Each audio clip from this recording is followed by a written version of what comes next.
Ahí está. Entonces, estábamos viendo algunas de las consecuencias de las transformaciones de Lorentz que habíamos visto.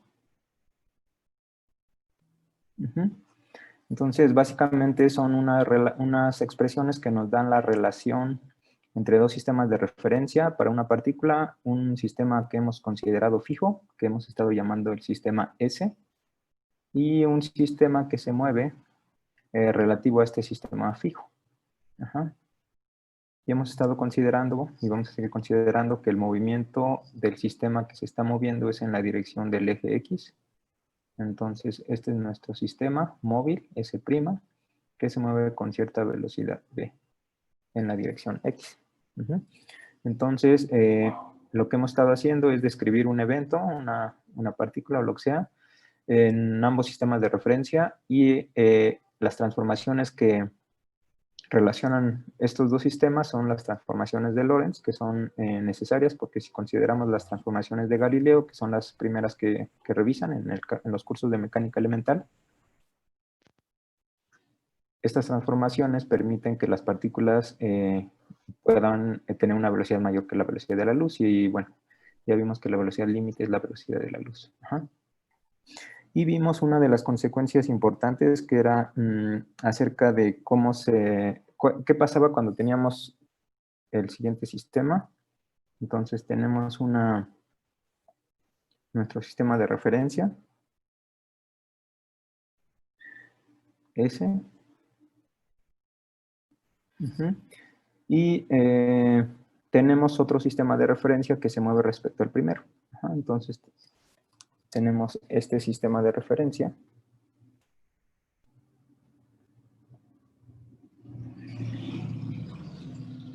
El sistema primado.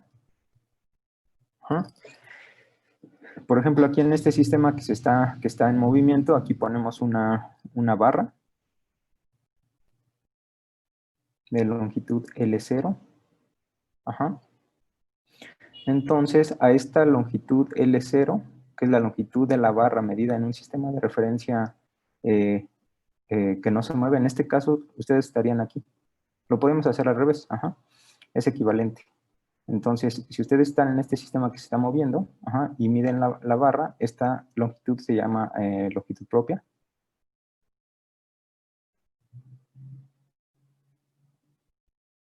La medida en el sistema de referencia fijo, en el cual la barra está fija.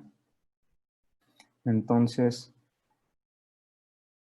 una persona que está en el sistema de referencia S', va a medir una longitud de la barra L. Entonces, ¿cuál es la relación entre estas dos longitudes? Lo que habíamos visto era que L0 es igual a gamma por L, o que L es igual a L0 entre gamma.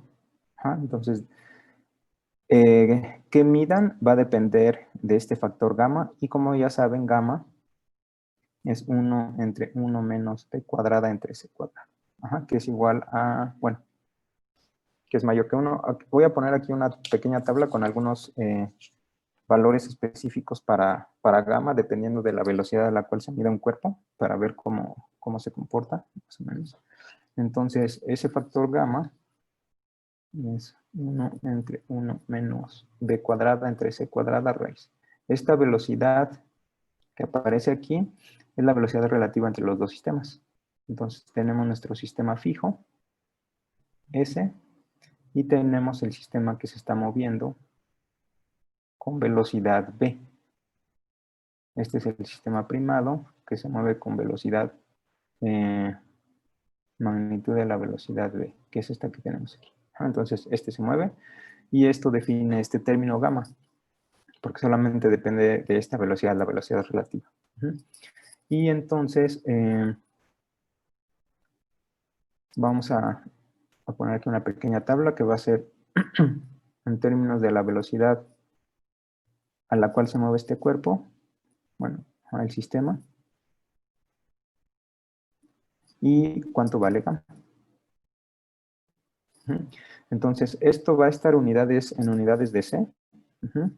Por ejemplo, si un cuerpo está en reposo, si la velocidad es 0, entonces este término es 0 entre C cuadrada, este término es 0, 1 entre 1 es 1, ¿no? Entonces gamma es 1.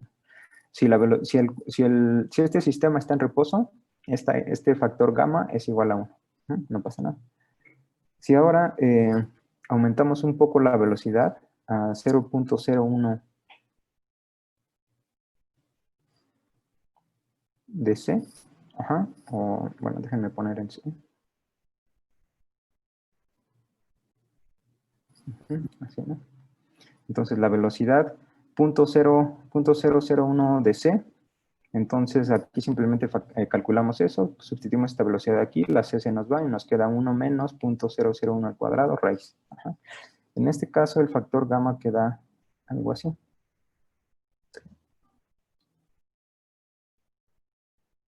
Entonces es una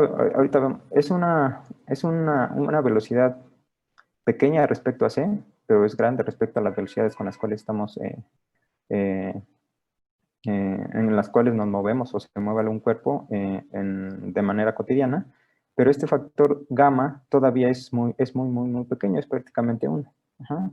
Entonces, si seguimos aumentando esta velocidad a 0.1 de C, este factor aumenta un poco, 1.00005. Punto 1 de C, este factor va a 1.005, 0.2 de C es 1.021, voy a poner aquí 0.4, 1.091. Si vamos a la mitad de la velocidad de la luz, 0.5, entonces este factor es 1.155. 0.8 de C, 1.66. Y si vamos a 0.9 de C, es 2.29. 0.94, por ejemplo. Este va a 2.93. 1. 0.98, bueno, 0.99 de C. Esto es 7.089. Y 0.999C es 22.37. Entonces vemos que conforme este sistema se mueve más rápido, este factor de Lorentz, el factor gamma, primero es siempre positivo, como esperamos. Es positivo, empieza cuando el sistema no se mueve, este factor gamma es 1. Conforme empieza a aumentar su velocidad a 0.001 la velocidad de la luz, es prácticamente 1, pero ya hay aquí 5 por 10 a la menos 7. Y bueno, conforme vamos aumentando la velocidad,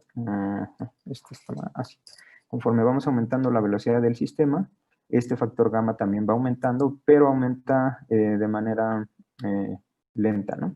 1.005, 1.021, 1.091, cerca de 1.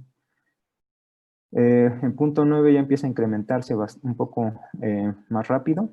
2.29, 2.93, 7 y 22.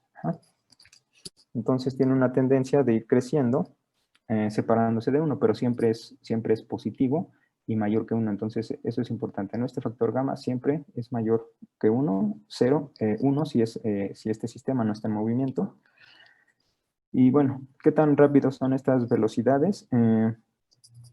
Por ejemplo, ahorita vamos a ver algunos ejemplos, pero uno de los objetos más rápidos que se tienen es cuando Una nave espacial, un transbordador reingresa a la atmósfera.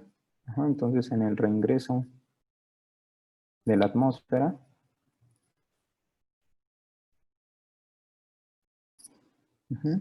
el transbordador espacial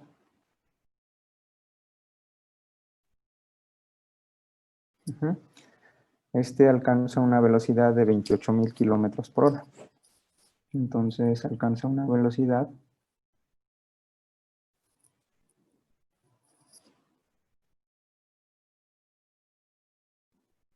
kilómetros por hora.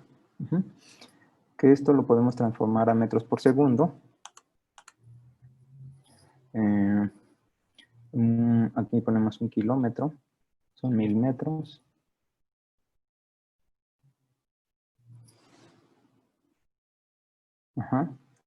Y 1 hora son 3600 segundos.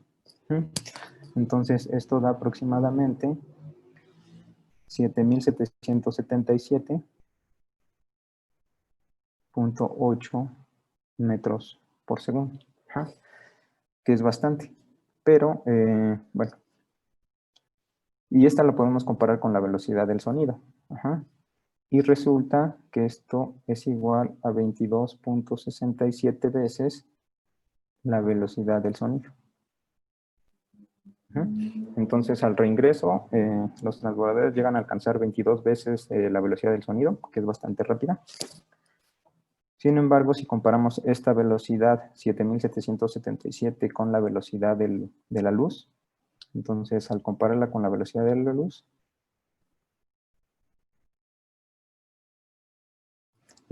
esto nos queda 0.000026 veces c.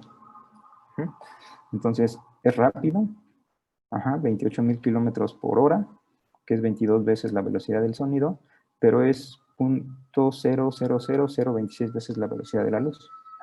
Entonces, pues, este factor es básicamente 1, ¿no? Estamos en esta región. Estamos por aquí. Entonces, pues es complicado ver estos efectos relativistas de contracción de la longitud, en este caso. Ahora, entonces, este factor lambda siempre es positivo, siempre es mayor que 1. Aquí lo que tenemos es L0, es la longitud del cuerpo o de la barra medida en el sistema en que no se mueve. Y L es medida desde un sistema de referencia que está en movimiento. Ahora, como si tenemos L0, si L0 es dado, y como gamma siempre es mayor que 1, entonces L, que es igual a L0 entre gamma, esto siempre va a ser mayor que L0. En el caso extremo, el mínimo valor que puede tomar gamma, ya vimos que es 1, después empieza a aumentar. Entonces, el mínimo valor de gamma es 1, entonces lo más que puede valer la longitud del cuerpo es L0. L0 es la máxima longitud que puede valer un cuerpo, la longitud de un cuerpo dado. Si el cuerpo se empieza a mover y se mide la longitud, lo que se va a observar es que la longitud empieza a decrecer por el hecho de estarse moviendo y decrece con este factor, 1 entre gamma. Entonces, un cuerpo en movimiento se va a observar que su longitud va a disminuir, se va a contraer. Y este es el efecto de contracción. Y ahorita vamos a poner algunos ejemplos. Disculpe, profesor. ¿No estaría mal la desigualdad? L0 entre gamma tendría que ser menor a L0, ¿no? Dado que gamma es mayor a 1. Sí. Sí, gracias. Okay. Sí, exacto. El máximo valor que puede tener la barra, la longitud de la barra es L0. Si la barra se empieza a mover, entonces la longitud se va a observar que es menor. Entonces el valor máximo es esta L0. Entonces, esta es la contracción de longitud y vamos a ver algunos ejemplos. Entonces tenemos que un avión tiene una longitud así.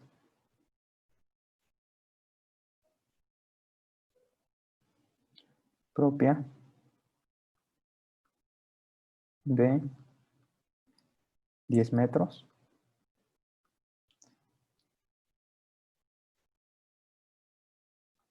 Este se mide respecto a un observador en tierra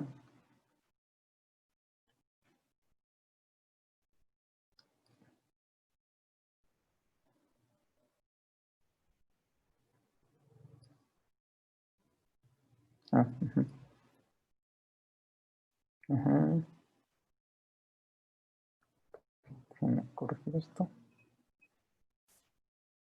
Este se mueve.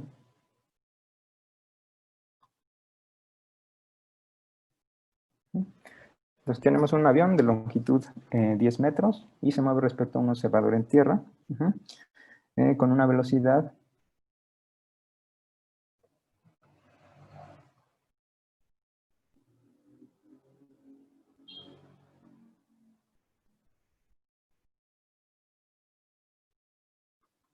343 metros por segundo.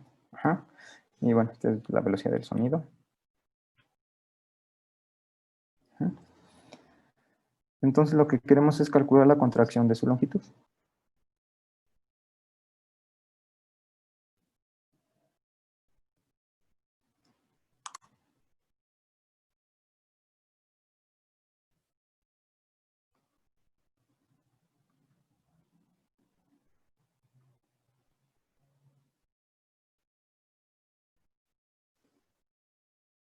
Que el observador medirá.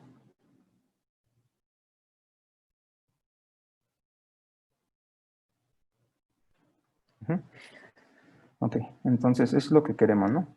Ahora, ¿esta L0 qué es? ¿Dónde se está midiendo esta L0 de 10 metros?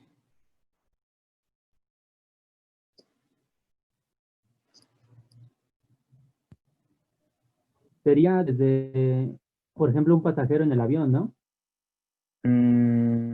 Ajá. O antes de que se empiece a mover, ¿no? Antes de que despegue. Ajá, exacto. L0 es la longitud del cuerpo cuando no está en movimiento. Ajá. Entonces, si consideramos el avión antes de que despegue, este se puede medir simplemente su longitud y la longitud nos va a dar de 10 metros, o lo puede medir una persona que va en el avión y nos va a dar 10 metros. Porque la persona que va en el avión va a ver que el avión no se está moviendo. Entonces, es equivalente. Ahora, entonces, el avión va en movimiento, va por aquí, va hacia allá. Ya tiene una velocidad, y la velocidad es esta, de 343 metros por segundo. Y aquí tenemos en tierra un observador. Este observador mide que el avión se mueve a esta velocidad, a 343 metros por segundo. La pregunta es, ¿qué va a decir esta persona que está aquí en tierra? ¿Cuánto se va a contraer la longitud del avión? Entonces, ¿cómo podemos calcular esa contracción que va a medir esta persona? Lo que nosotros tenemos es una persona que está aquí en el avión, el piloto va a medir su longitud y esta longitud es L0, que es la longitud propia. Lo que queremos obtener es qué longitud va a medir la persona que está en tierra del avión, esa L. Entonces, ¿qué hacemos?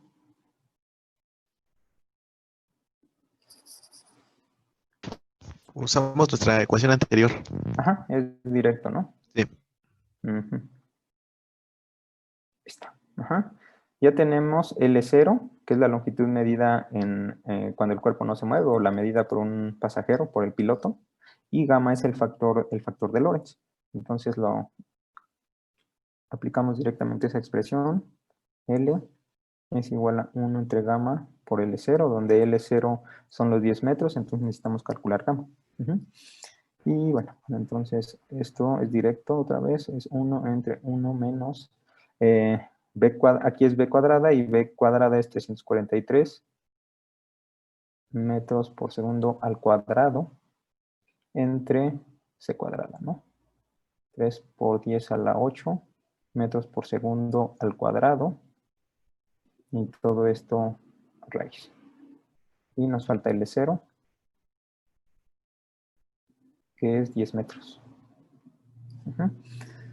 Entonces, cuando calculamos esto, nos va a quedar 9.999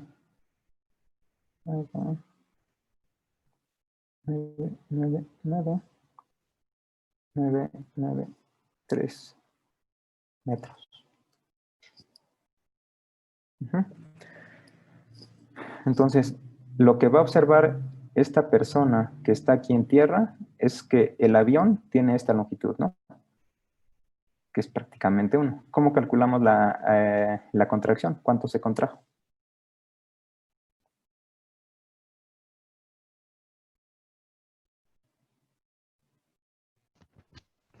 Sacamos la diferencia entre las dos longitudes, ¿no? Ajá, exacto. Del avión. Sí, sí. Ya tenemos la longitud que mide el avión, medida por esta persona, por el piloto, o antes de que se pusiera en movimiento, que es de 10 metros. Ajá. Y ya tenemos la longitud que dice la persona que está fija en tierra, que es esto. Entonces, ¿cuánto se contrajo el avión? Simplemente es igual a L0 o L menos L0. L menos L0, ajá, que sería 10 menos todo esto. Ajá.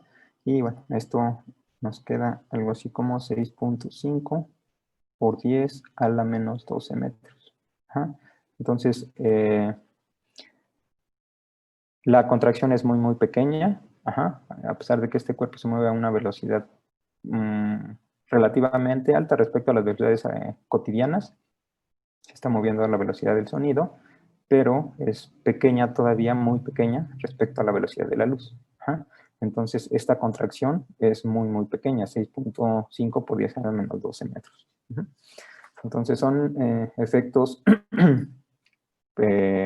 prácticamente despreciables para las velocidades a las cuales estamos acostumbrados.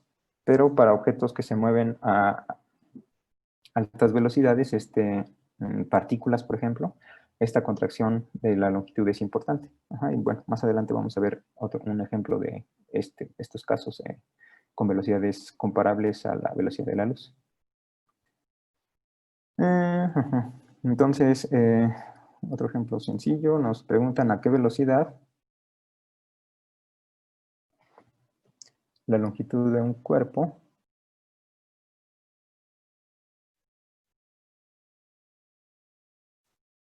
se contraerá al 99% de su longitud en reposo.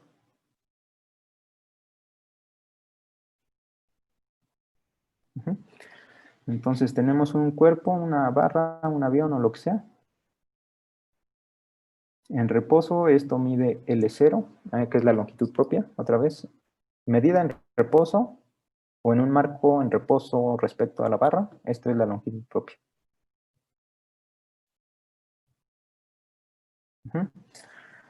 Si ahora la barra se empieza a mover, la longitud va a cambiar. Entonces, lo que queremos saber es a qué velocidad se tendría que mover la barra para que tengamos que la barra se contrajo al 99% de su longitud. Entonces, ¿qué hacemos?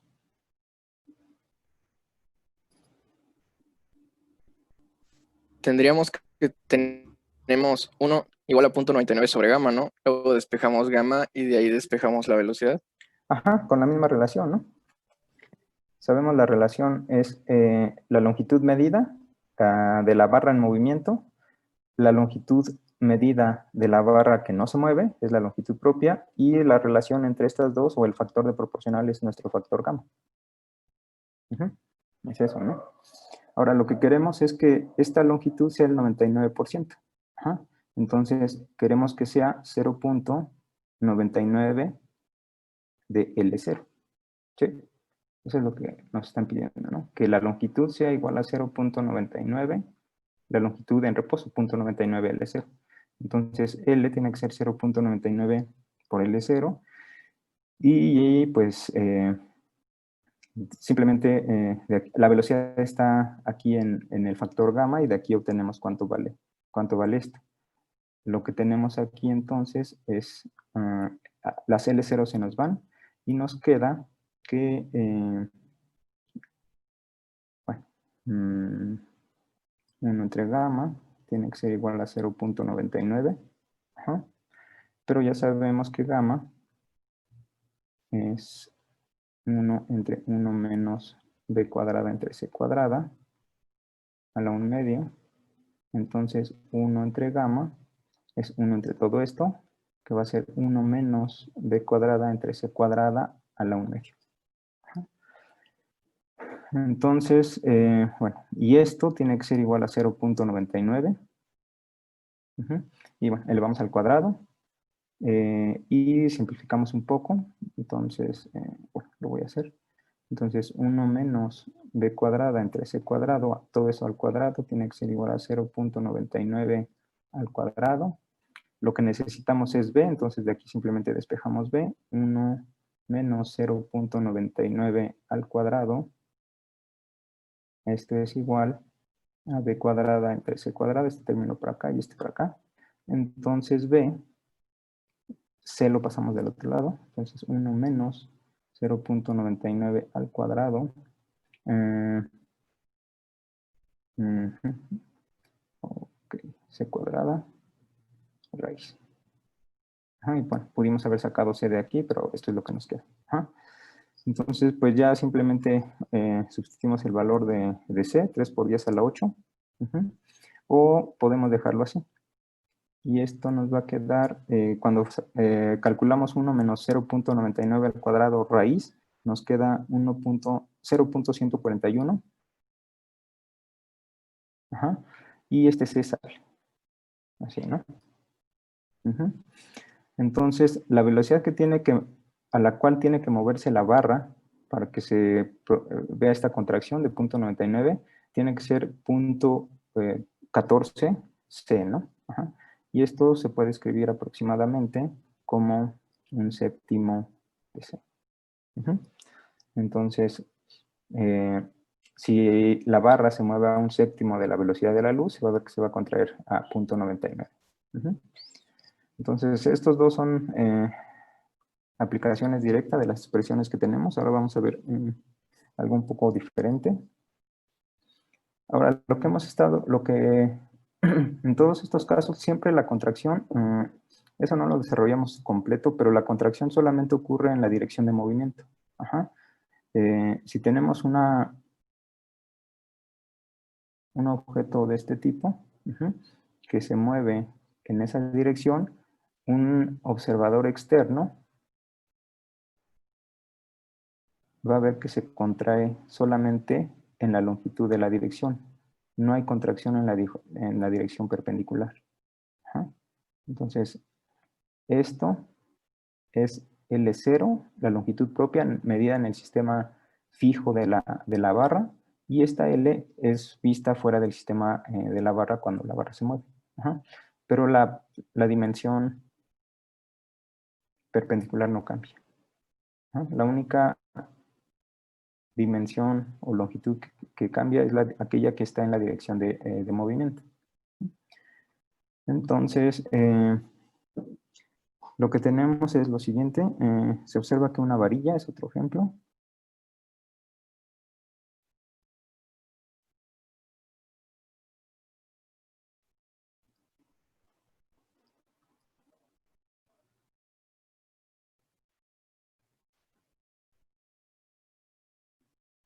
Una varilla en movimiento tiene una longitud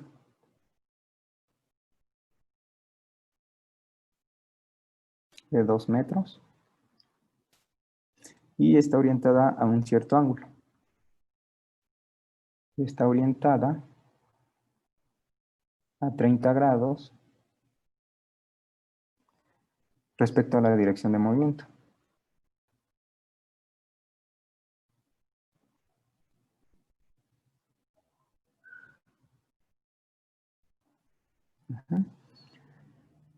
Nos dicen que la varilla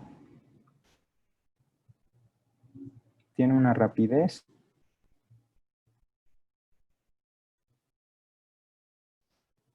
de 0.995 veces la velocidad de la luz.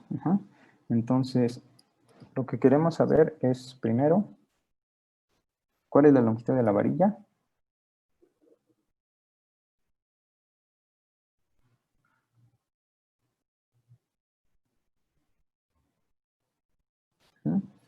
Y ¿cuál es el ángulo de orientación en el marco fijo?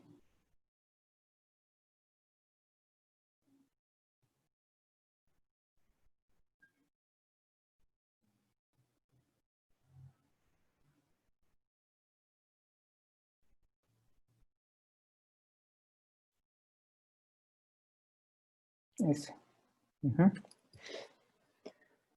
Entonces, tenemos una varilla que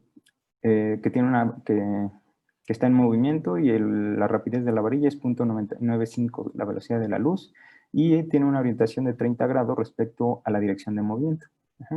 Entonces, tenemos algo así, más o menos.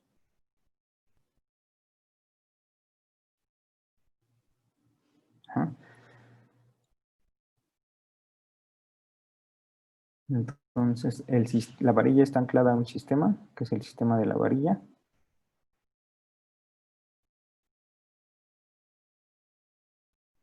El sistema primado. Y conocemos este ángulo θ, que es de 30 grados. y la varilla tiene una longitud de 2 metros.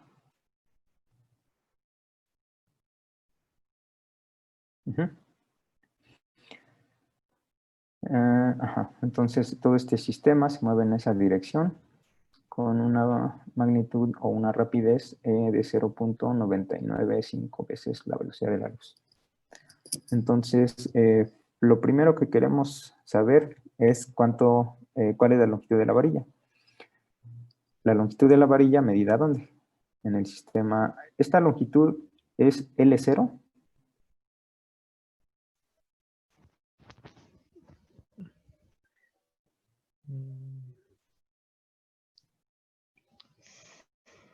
No.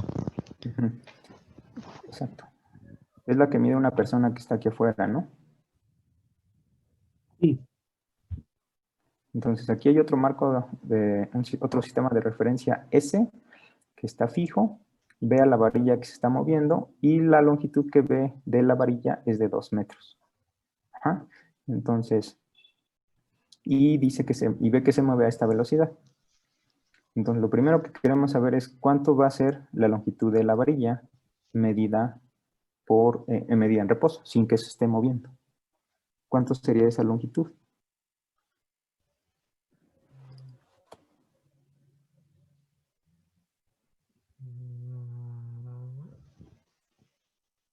¿Qué podemos hacer? Por ejemplo, cuando se mueva el sistema S', se va a contraer solamente, digamos, las mediciones en el eje paralelo al movimiento, que es el eje X. Entonces necesitamos, digamos, la sombra que proyecta, si ponemos un foco arriba de la varilla, va a proyectar una sombra y esa sombra es la que se va a contraer. Entonces esa sombra es la que va a ser nuestro L0.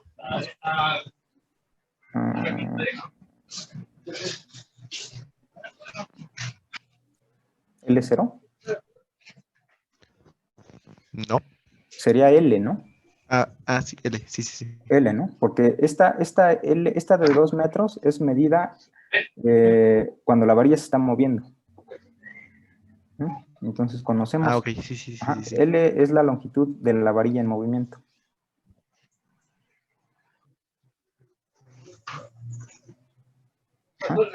Entonces, esta longitud es cuánto se mide, cuándo se observa que mide la varilla, pero cuando se está moviendo. Lo que queremos saber es cuánto mide en reposo. Entonces, nosotros conocemos esto. Cuánto mide esta longitud. Y como dices, debido al movimiento, la contracción solamente ocurre en esta dirección. Es esta componente. La componente paralela al movimiento. Entonces vamos a trabajar con esta. Esta componente de la longitud, si lo vemos como un vector que va de aquí a aquí, esta componente no cambia. Solamente cambia la componente horizontal, la componente paralela al movimiento. Entonces, sabemos cómo es la relación de longitudes entre un sistema fijo y un sistema en movimiento. Sabemos que en ese bueno, que L0 o L, que L0, L es así, ¿no? Esta es la relación. Esta es la longitud de la varilla en un sistema en el cual la varilla está en reposo. Esta es la longitud de la varilla cuando está en movimiento y el factor de contracción es 1 entre gamma. Entonces, de aquí podemos determinar L0, que es simplemente gamma por L. Y gamma, pues ya sabemos, ¿no? Es 1 entre 1 menos b cuadrado entre c cuadrado. Ahora, en este caso solamente nos va a interesar esta parte, que es la parte que se va a contraer. Entonces solamente vamos a estar trabajando con esta dimensión o con esta componente. Entonces vamos a ver. Gamma, pues es directo. Es 1 entre 1 menos b cuadrada entre c cuadrada raíz. Y este es 1 entre 1 menos la velocidad a la cual se mueve la varilla es de 0.995. 0.995 por c. Todo esto al cuadrado entre c cuadrado raíz. Se nos van las c cuadradas y bueno, ya nos queda solamente esta parte numérica. 1 entre 1 menos 0.995 cuadrado raíz. Ya está. Esta parte se calcula y no hay problema. Entonces ya tenemos gamma. ¿Esta L qué va a ser? ¿Qué necesitamos poner aquí en L? ¿Los 2 metros? No, con el teorema de Pitágoras podemos obtener la componente horizontal. Con el coseno. Exacto. Lo que nos interesa en este caso es solamente la componente horizontal, que es la que se va a contraer, porque es la que es paralela a la dirección de movimiento. Entonces, esta L que tenemos aquí va a ser esta componente. Entonces, voy a llamar a esto L, que es lo que nos interesa. Esa L de esta figura, ¿a qué es igual? L va a ser igual, aquí podemos usar las funciones trigonométricas. Entonces, ¿qué función trigonométrica podemos usar? Coseno de teta. Sabemos que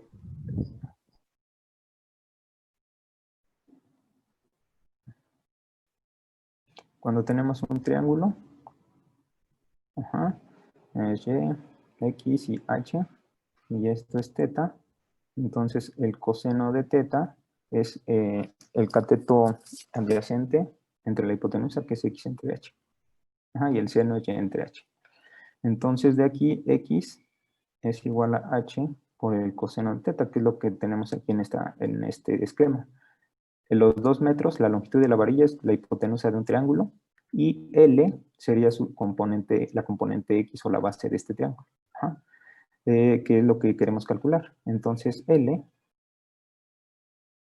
va a ser igual a H, que es la hipotenusa, que serían los 2 metros, por el coseno del ángulo, que en este caso son 30 grados. Entonces esta es esa componente. la componente horizontal o la componente paralela a la dirección de movimiento. Y con esto ya podemos calcular cuánto vale esta L0. L0 es igual a gamma, que es todo esto, por 2 metros, por L, que es 2 metros, por el coseno de 30 grados, es L, entre, o por gamma, pero gamma es esto, es 1 menos 0.995 cuadrado al raíz. Y esto, cuando hacemos todo el cálculo, nos queda 17.34 metros.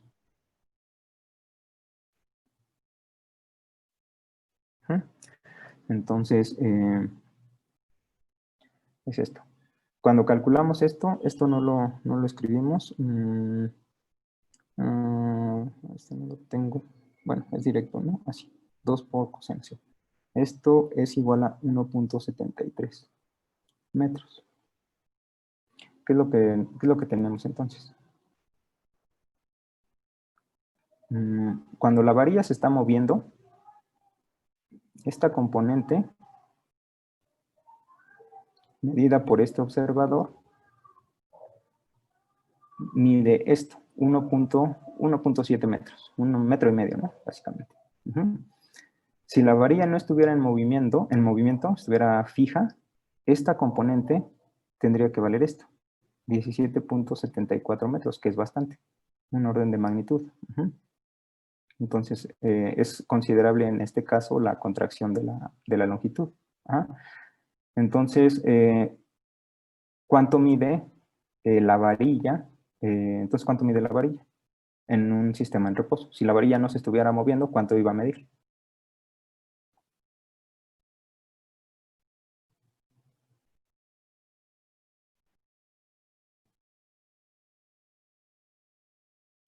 ¿Hay alguna idea? Usamos otra vez el coseno, ¿no? ¿Cómo lo usamos? Queremos digamos, la hipotenusa, ¿no? Ahora del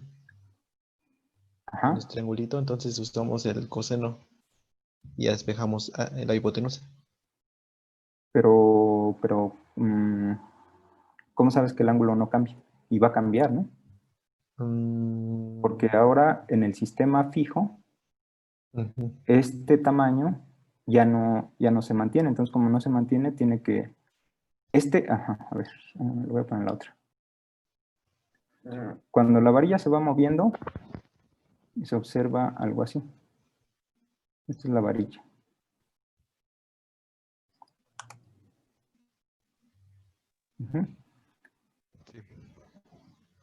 Es la componente horizontal y la componente perpendicular. Y este ángulo se conoce. Y también conocemos esto, 2 metros. Y ya conocemos esto, que es lo que calculamos, 1.73. ¿Sí? 1.73. Esto es cuando se está moviendo. La varilla se va moviendo, mide 2 metros de longitud y esta componente es 1.73 metros con este ángulo de 30 grados. Vista por una persona o cuando la varilla no se mueve, resulta que esta longitud no es 1.73, sino que es 17.34. Entonces, esto tiene que ser 10 veces mayor.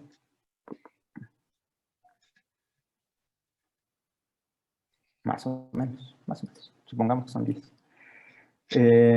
¿Cuánto vale su componente perpendicular? Esa componente no cambia. Esa no cambia. Entonces tiene que valer lo mismo. Que tiene que ser algo así, más o menos.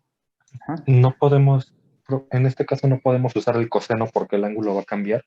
Exacto. Pero sí podemos usar el teorema de Pitágoras directamente. Conocemos ya los dos catetos de ese triángulo rectángulo. Sí, pero sí lo ven, ¿por qué no se puede? Directamente. Este es el punto importante. Bueno, sí, eso es importante, ¿no? Esta componente no cambia, es la misma que tenemos aquí. Lo que sí va a cambiar es esta componente, es la componente en la dirección del movimiento. Aquí era 1.73 y ahora es 17.5, creo. 17.34. Entonces, ya no tenemos el mismo triángulo, y como ya no tenemos el mismo triángulo, este ángulo va a ser diferente. Entonces no podemos regresarnos utilizando el coseno con un ángulo de 30 grados. Va a ser ahora, va a cambiar. Entonces, vista en un sistema, bueno, esta es la imagen de la varilla vista en un sistema que se está moviendo, y esta es en reposo. En reposo, la longitud, la componente horizontal de la longitud es de 17.34 metros. Si lo que queremos es la longitud de la varilla, pues lo que podemos hacer, esto forma un triángulo rectángulo. Entonces, este sería la base, esta sería la altura. Necesitamos calcular la altura para poder utilizar el teorema de Pitágoras. Pero entonces, ¿cuánto vale esto? Esta componente.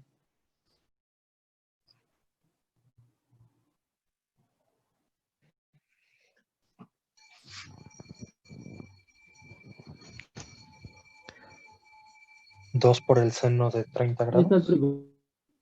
Ajá. Sí.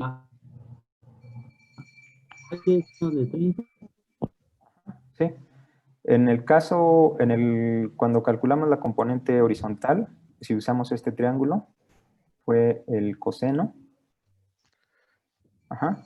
De estas relaciones, el coseno es el cateto adyacente entre la hipotenusa, que es x entre h, entonces la componente horizontal o la base de este triángulo es h coseno de teta.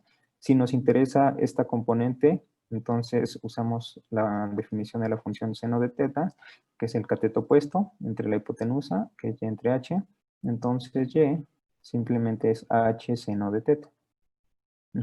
Y es lo mismo que tenemos otra vez aquí. Tenemos un triángulo donde la hipotenusa es 2 y lo que nos interesa es esta componente. Y esta componente la podemos obtener con esta relación, que va a ser h por el seno de teta. Entonces, esta componente vertical aquí es h seno de teta, con teta igual a 30 grados. Lo voy a escribir aquí. 2 por el seno de 30 grados. Y esta componente, debido a que es perpendicular a la dirección del movimiento, no va a cambiar. Y por eso podemos usar esa longitud aquí. Entonces, aquí va a ser igual a 2 metros por el seno de 30 grados. Y ahora sí ya tenemos todo. Y esto resulta que les da 1. Entonces, pues ya podemos usar directamente el teorema de Pitágoras. Ya tenemos cuánto vale esta base, cuánto vale la altura. Entonces, la hipotenusa simplemente es la suma de los cuadrados. Raíz. Entonces,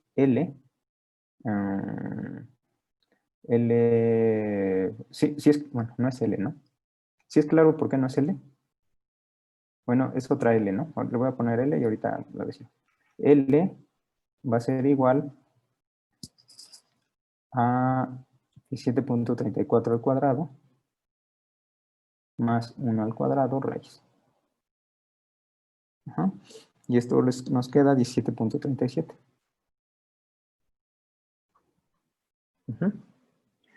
Entonces, si la barra estuviera en reposo, la longitud que tendría o que tiene es 17.37 metros. Esto es metros. Esto es metros también, cuadrado. Entonces, la longitud de la barra es 17.37 metros. Pero como la barra se está moviendo y se mueve a una velocidad bastante alta, 0.995 la velocidad de la luz, entonces se contrae. Hay una contracción en la longitud, pero la contracción solamente es en esta componente, en la componente horizontal. Va de 17.34 a 1.73. La componente perpendicular a la dirección de movimiento no cambia, que es esta. Esta se queda tal cual. También es 2 por el seno de 30, que es igual a 1 metro. Entonces, ¿y por qué está? Bueno, esta es la longitud de la varilla en reposo. Estas L's que tenemos aquí, L y L0, son las componentes horizontales. L en el sistema en movimiento y L0 en reposo. A partir de estas, ya que la componente perpendicular no cambia, obtenemos la longitud y también se puede obtener esta longitud, ¿no? Entonces, sí, es claro, más o menos. ¿Dudas?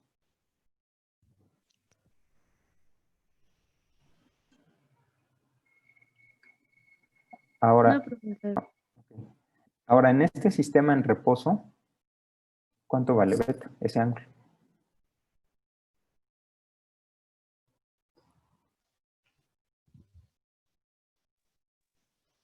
Usamos la tangente inversa. Igual tenemos un triángulo. Conocemos este lado. Este vale 17.34 metros, este vale 1 metro. Y bueno, también conocemos la hipotenusa, pero con eso es suficiente. Entonces este ángulo beta, sabemos que la tangente de beta es el cateto opuesto entre el cateto adyacente y nos queda que beta es el arco tangente de y entre x. Entonces usamos esta relación para este caso de la barra y nos queda que el ángulo es igual a la función inversa de la tangente, el arco tangente de y, que es 1 metro, entre la componente horizontal, que son 17.34. Metros y metros que se nos van. Entonces, esto nos queda 3.30 grados. Que es diferente a los, muy diferente, ¿no? A los 30 grados. Entonces, si tienen un cuerpo que no se mueve, la longitud de ese cuerpo es la longitud propia. Cuando el cuerpo está en movimiento, hay una contracción de la longitud, pero la contracción solamente ocurre en la dirección de movimiento. ¿Cuánto se contrae? Eso no las da esta relación que ya vimos. Esta L0 es la longitud de la barra sin movimiento y esta L es la longitud de la barra en movimiento. Y bueno, otra vez, la contracción solamente es en la dirección de movimiento. ¿Sí? ¿O no? Sí. Una pregunta, profesor. Cuando la velocidad del sistema que está en movimiento no es paralela a ninguno de los ejes, entonces ¿va a haber un factor gamma diferente para cada eje para medir el equivalente en contracción o cómo se trabajaría en ese caso? Por ejemplo, cuando la longitud ¿de quién? ¿Del movimiento? Si pongamos el mismo ejemplo de la varilla, pero que la velocidad relativa del sistema S' al sistema S no sea paralela al eje X, sino que fuera, por ejemplo, en la misma dirección de la varilla o algo similar. Sí, hay unas, hay relaciones más generales. Por ejemplo, en el caso de las transformaciones de Lorentz, hemos estado utilizando las más simples, que son cuando el movimiento es en la dirección del eje X. Y están las ecuaciones generales para cuando la velocidad es constante, pero no necesariamente está a lo largo de un eje. Entonces, a lo largo de un vector y los dos se están moviendo. Por ejemplo, si tenemos un sistema fijo, S, y tenemos otro sistema que se mueve.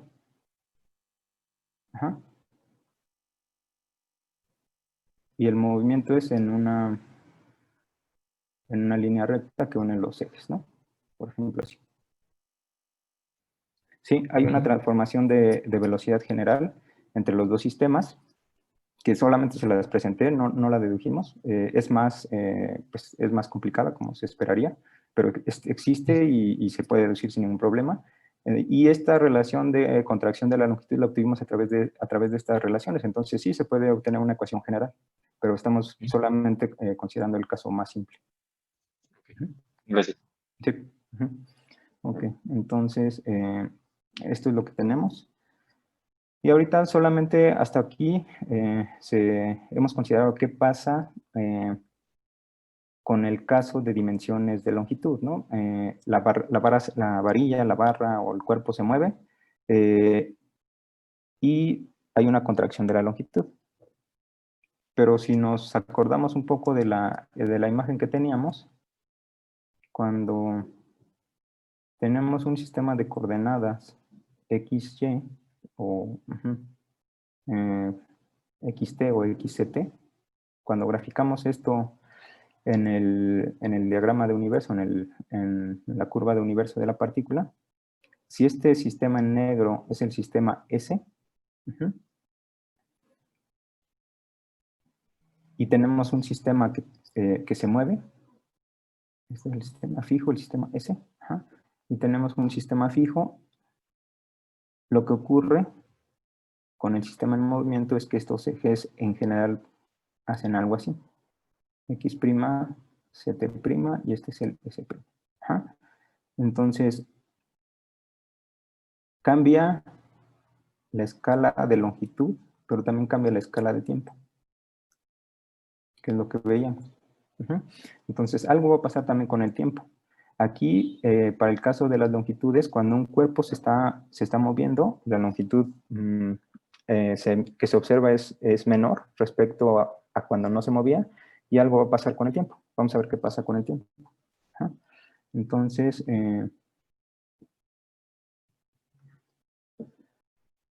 vamos a considerar otra vez nuestros sistemas de referencia. Tenemos el sistema S y S'.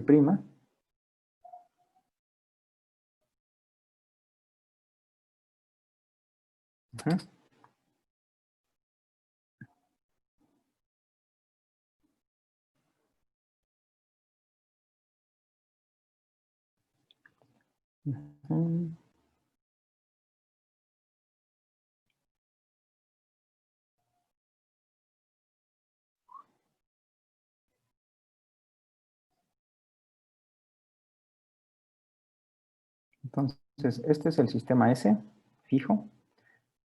Está el eje X, el eje Y y el eje Z. Y aquí está un observador, ¿no? Una persona en un punto. Y aquí en este punto hay un reloj. Entonces, este reloj marca cierto tiempo que vamos a llamar T1. Y después, ese reloj está quieto, no se mueve.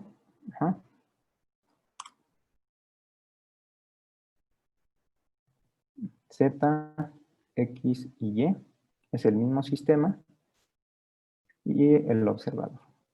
Entonces el reloj no se mueve, está en la misma posición X de ese sistema. Entonces el reloj no se está moviendo, la posición del reloj no está cambiando, pero sí el tiempo está avanzando.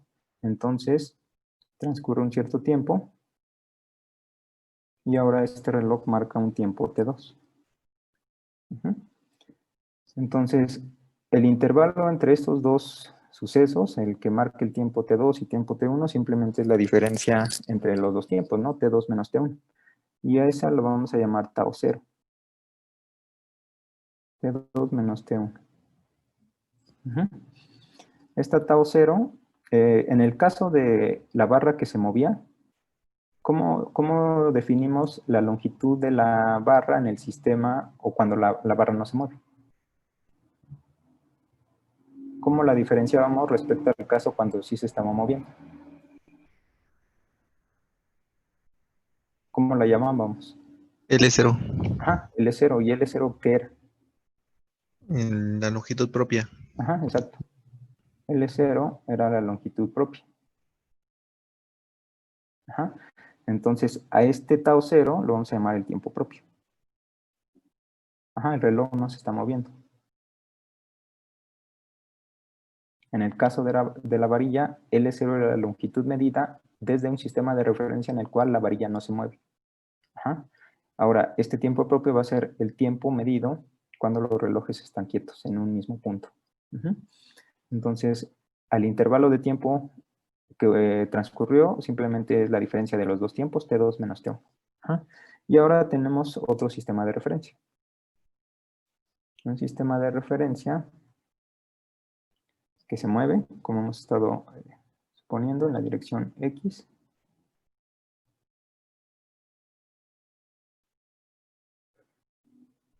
¿Sí? Entonces, este es nuestro sistema primado. S', Y', X' y Z'. ¿Ah? Aquí, ¿cómo dibujamos este sistema S'? Aquí, igual que, que en este caso. Un poco más hacia la derecha. Ajá, exactamente, porque el tiempo ya avanzó, ¿no? Sí. Y como ya avanzó y estamos suponiendo que este tiene una cierta velocidad v, tuvo que haber cambiado la posición. Entonces ya avanzó. Es esto. Así. Entonces, este es el sistema primado. Es Y', X' y Z'. Entonces, este sistema de referencia tiene una velocidad v.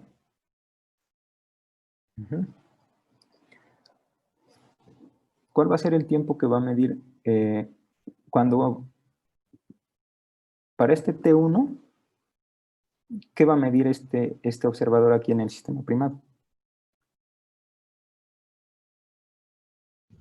Un tiempo T1'. Ajá. Un T1'. Y lo mismo aquí, un tiempo T2'. T1', ¿cómo lo calculamos?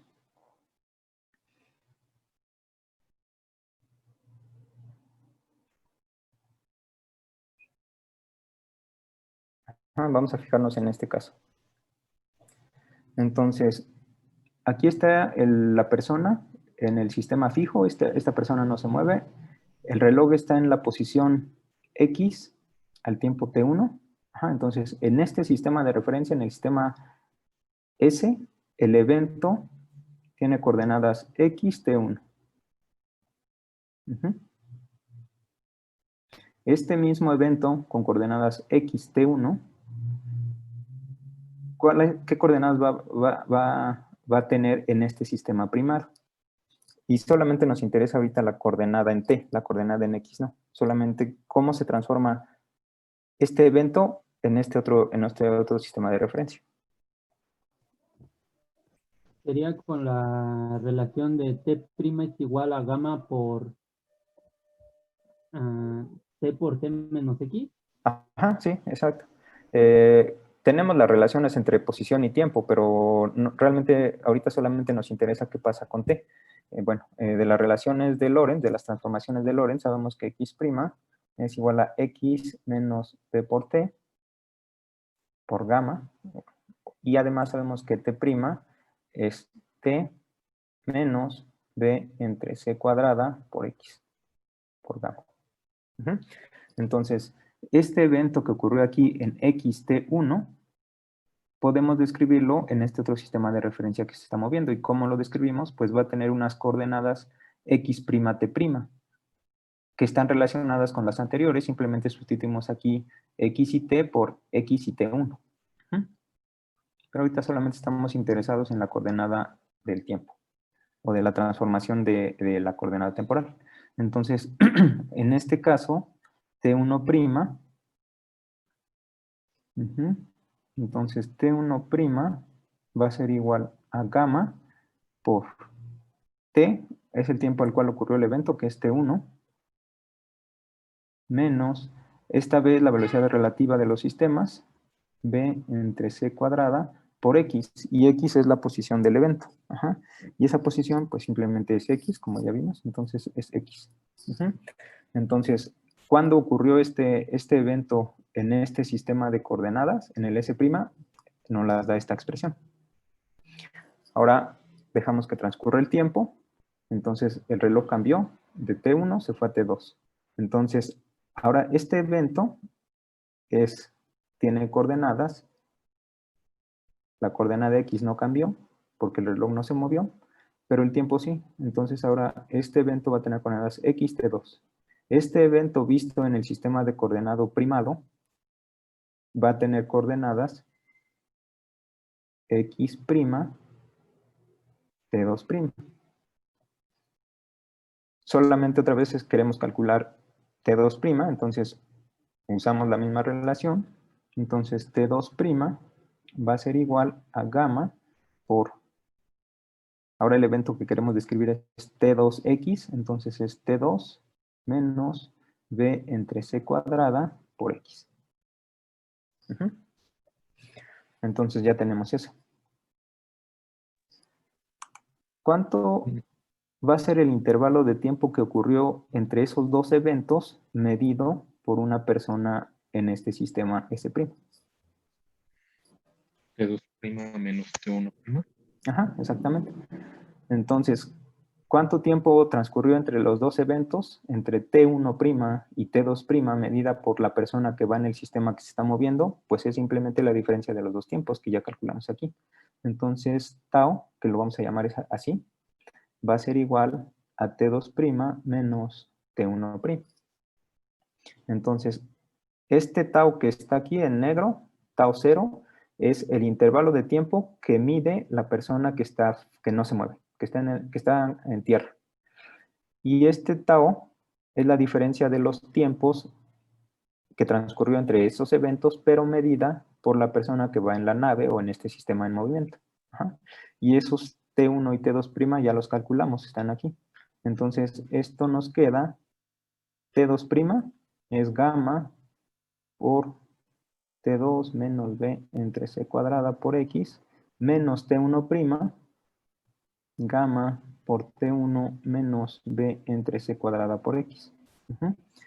Entonces, vamos a factorizar gamma por T2 menos B entre C cuadrada por X, que es este primer término, y luego menos esto, menos T1, menos y menos es más, B entre C cuadrada por X. Ajá. Y B entre C cuadrada con signo negativo, se nos va con este B entre C cuadrada con signo positivo. Y lo que nos queda es gamma por... ¿Tau 0? Ajá. T2 menos T1. Pero T2 menos T1 es el tau 0. Ajá. Entonces,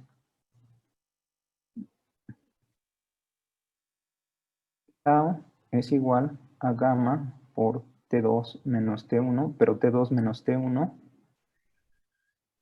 es nuestro tiempo propio. Entonces, tau es igual a gamma por tau 0.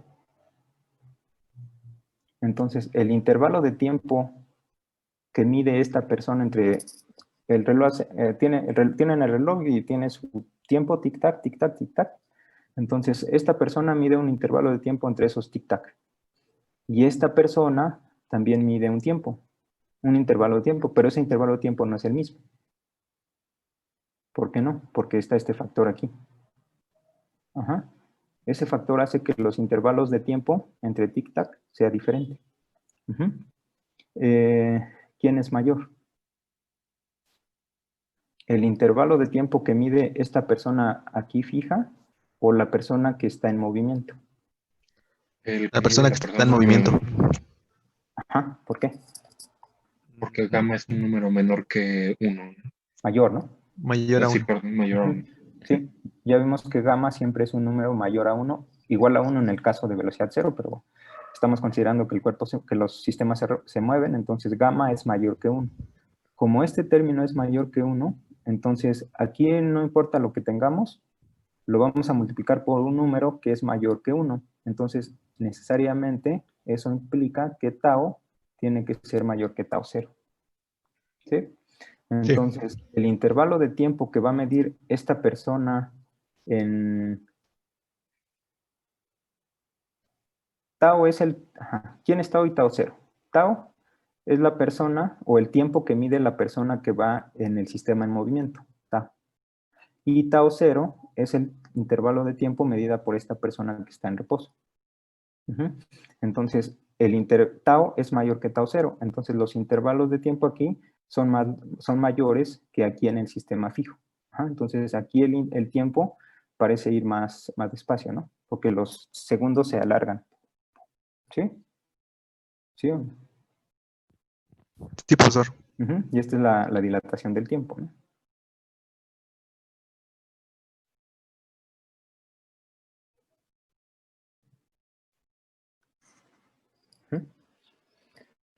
¿Cómo están relacionados esos dos intervalos de tiempo? Pues por esta expresión, ¿no? Tau. Bueno, esta que ya tenemos aquí. Ahorita vamos a ver algunos ejemplos, pero vamos a ver más o menos de dónde viene esto, de otra forma de entender esto. Entonces, vamos a regresar a nuestros sistemas de referencia de una persona que viaja en un tren. Entonces, tenemos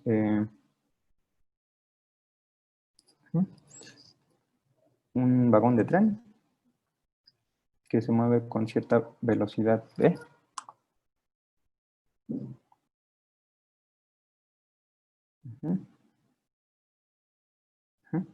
Va hacia allá. Y aquí hay una persona en este sistema de referencia. Velocidad constante. Entonces,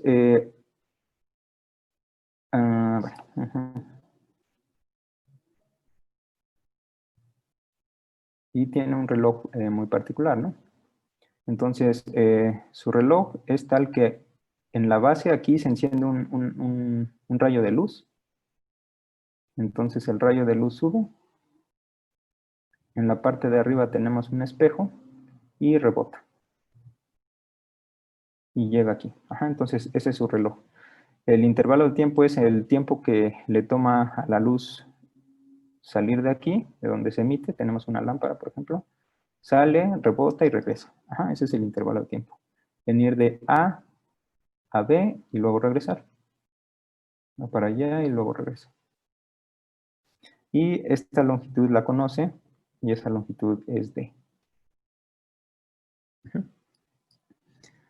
Entonces, para esta persona que está aquí, ¿cuánto tiempo le va a tomar al rayo de luz salir de A, llegar a B y después regresar a A? Sabemos que el rayo de luz tiene una velocidad y su velocidad es C. La luz. Entonces, se emite aquí, va a B y regresa a A. ¿Cuánta distancia recorrió? Pues recorre la distancia de A a B y luego de regreso de B a A. Y como esta distancia entre A y B es D, entonces la longitud recorrida simplemente es 2D. Entonces, ¿cuánto tiempo le toma hacer el recorrido completo?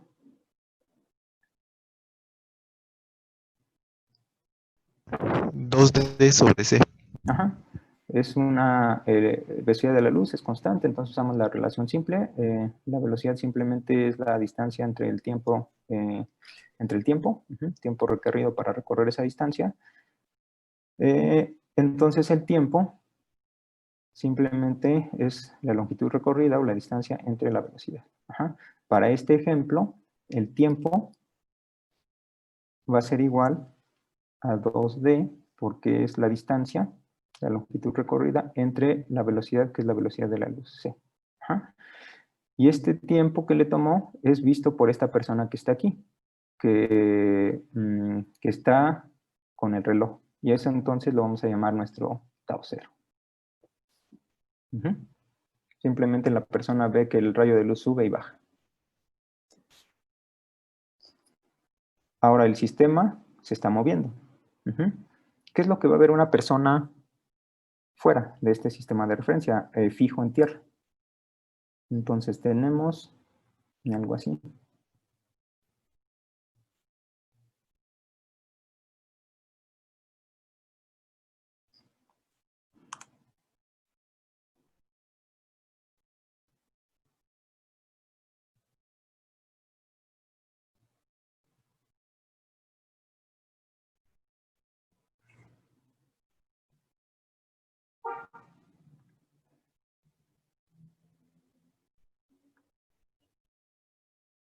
Este es el sistema fijo. Aquí hay una persona que está parada.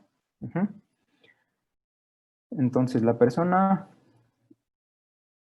que está aquí en el vagón ve que la luz se emite de aquí, del punto A. El vagón se está moviendo y se mueve en esa dirección, con cierta velocidad v.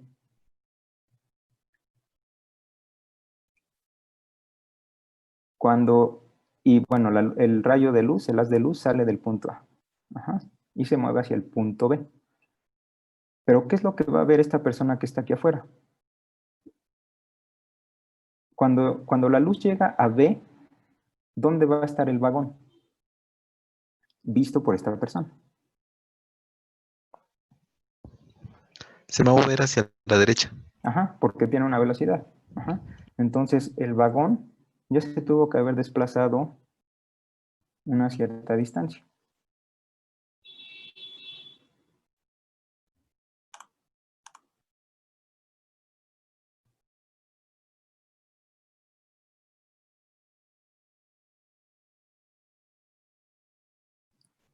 Entonces, aquí está la persona.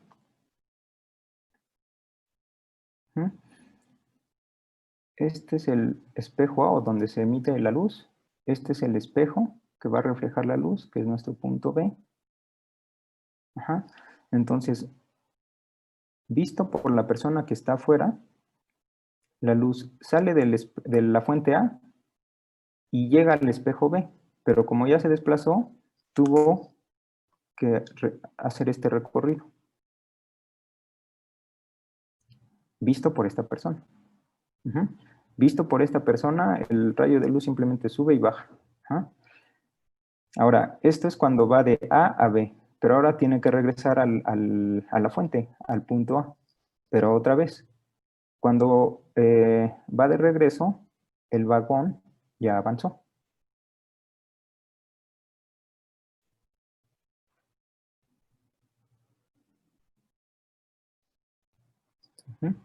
Entonces tenemos la persona que está dentro del vagón, para el cual el rayo de luz solamente sube y baja.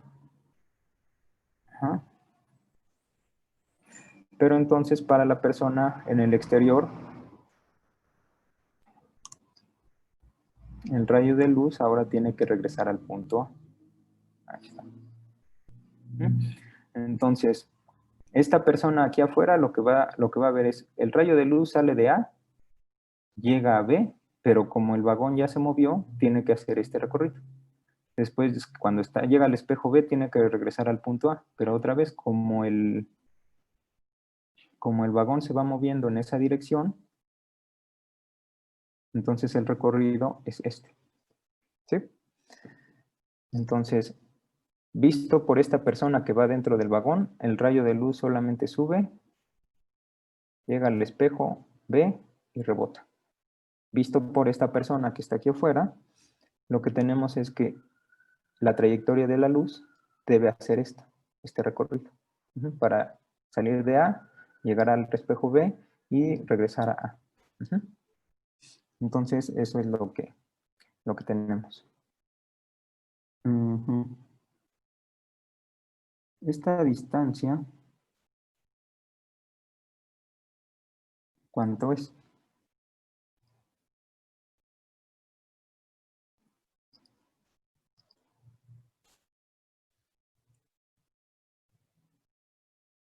El vagón, La velocidad del sistema B por el tiempo que le tomó la luz ir de A hacia B.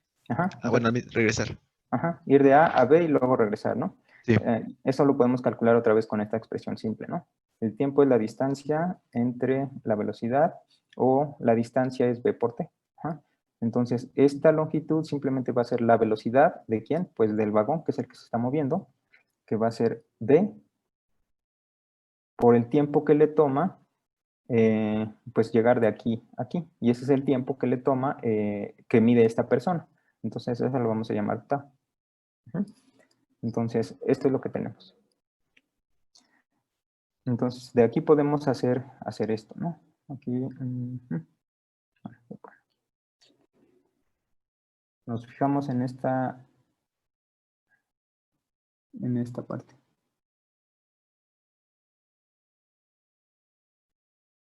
Aquí lo que tenemos es este triángulo rectángulo.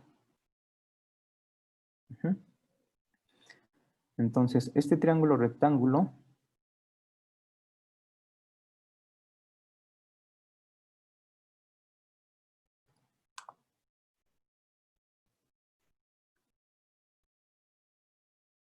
es esta parte. La base es la mitad de esta longitud, que es b por tau entre 2. Esta distancia, la altura, pues es la distancia entre los espejos, o el espejo y la fuente, que es d. Ajá. Y esta distancia también la podemos conocer. Antes, bueno, sin usar necesariamente el teorema de Pitágoras. Esta distancia es la distancia que va a recorrer la luz. Ujú. Y esa distancia, ¿cómo la podemos calcular? La velocidad a la cual se mueve es c. Entonces, va a ser c por el tiempo que le toma ir de aquí, de A a B.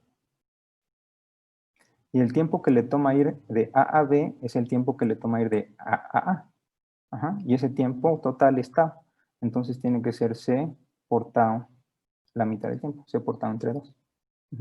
Entonces, esta longitud simplemente es c por tau entre 2. Entonces ya tenemos esta relación. Y bueno, tenemos un triángulo rectángulo, entonces todas estas cantidades están relacionadas. Y lo que tenemos es que la hipotenusa, c por tau entre 2 al cuadrado, tiene que ser igual a b por tau entre 2 al cuadrado más d cuadrado. Y vamos a trabajar con esto. De aquí, d es la distancia entre los espejos, p es la velocidad a la cual se mueve el vagón, c es la velocidad de la luz. Entonces, de aquí lo que podemos obtener es tau. Ajá. Y tau es el tiempo que le toma a la luz hacer el recorrido completo. Ir de A a B y luego de B a A, pero medido por esta persona. ¿Sí es claro o no? Más o menos.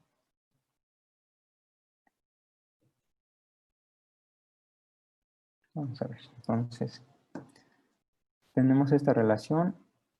C por tau entre 2 al cuadrado es igual a b por tau entre 2 al cuadrado más d cuadrado. Ajá. Y lo que queremos hacer es resolver para tau. Entonces vamos a poner todo de un lado. Entonces va a ser c cuadrado, tau cuadrado entre 4. Este término del otro lado, entonces es sí, menos b cuadrado, tau cuadrado entre 4 igual a d cuadrado. Este 4 lo podemos poner como denominador común y lo pasamos multiplicando a d cuadrada. Y aquí lo que nos va a quedar es c cuadrado tau cuadrado menos b cuadrado tau cuadrado. Factorizamos tau cuadrado y lo que nos queda es tau cuadrado por c cuadrada menos b cuadrada igual a 4 por d cuadrado. ¿Está bien así o quieren que desarrolle todos estos pasitos? Así está bien. Sí, ok. Sí, sí, bueno. Entonces, lo que nos queda aquí es tau es igual 4 por d cuadrada entre... déjenme escribir esto antes. Entonces, esto es tau cuadrado. Vamos a factorizar aquí un c cuadrada. C cuadrada por 1 menos b cuadrada entre c cuadrada es igual a 4d cuadrada. Ajá. Entonces, tau cuadrado va a ser igual a 4 por d cuadrado entre c cuadrada por 1 menos b cuadrada entre c cuadrada.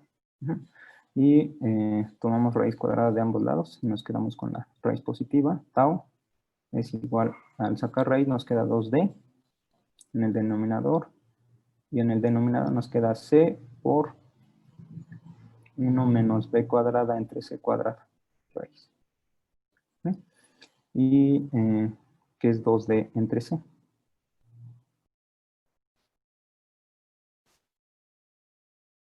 2D entre C es esto, ¿no? 2D entre C es el tiempo que le toma ir a la luz de A a B y regresar, pero medido por la persona que está dentro del vagón. Entonces, 2D entre C es tau 0.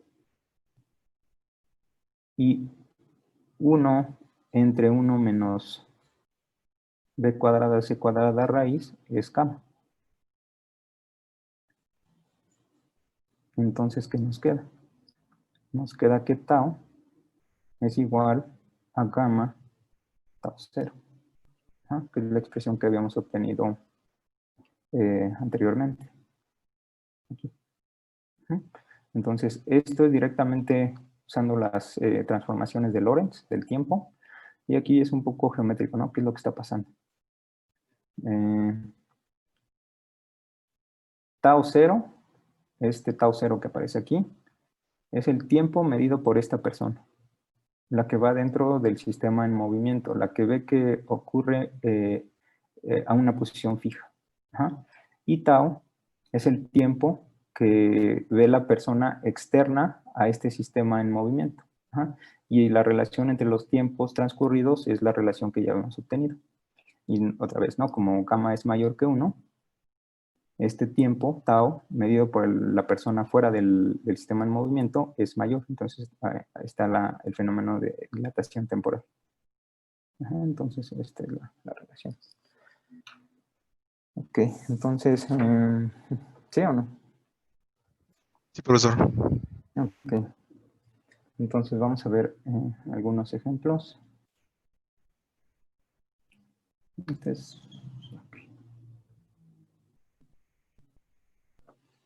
Entonces, tenemos un tripulante de una nave.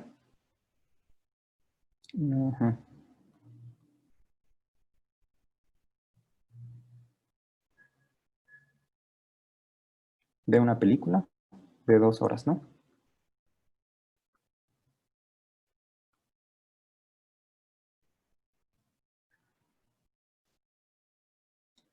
Y esta nave se mueve a alta velocidad.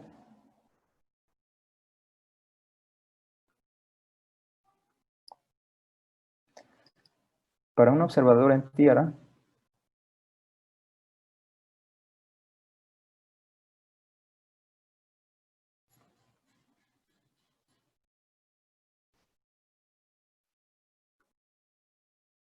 la duración de la película, ¿cómo es?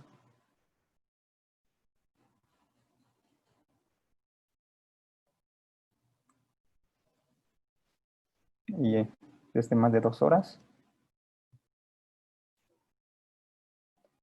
Menos de 2 horas. O 2 horas. Entonces está la persona que va en la nave. Y va viendo una película.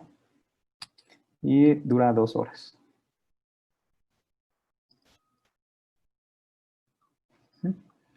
Y hay una persona que está en tierra.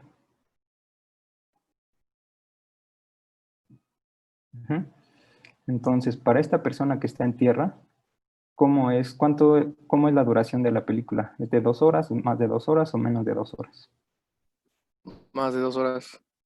Es directo, ¿no?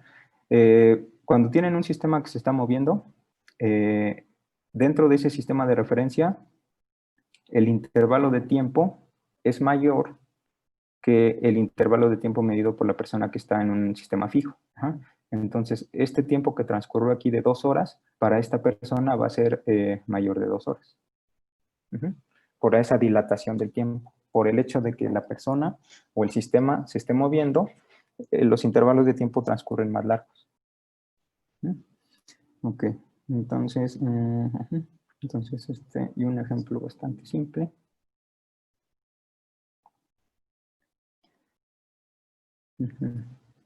El periodo de un péndulo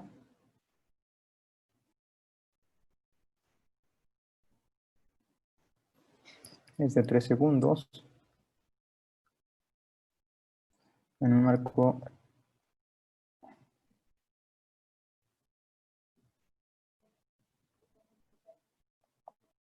en el marco de referencia del péndulo. Entonces, ¿cuál es el periodo?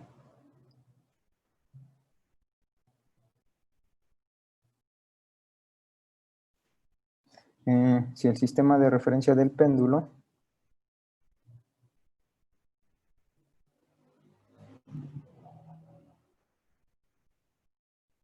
se mueve con una rapidez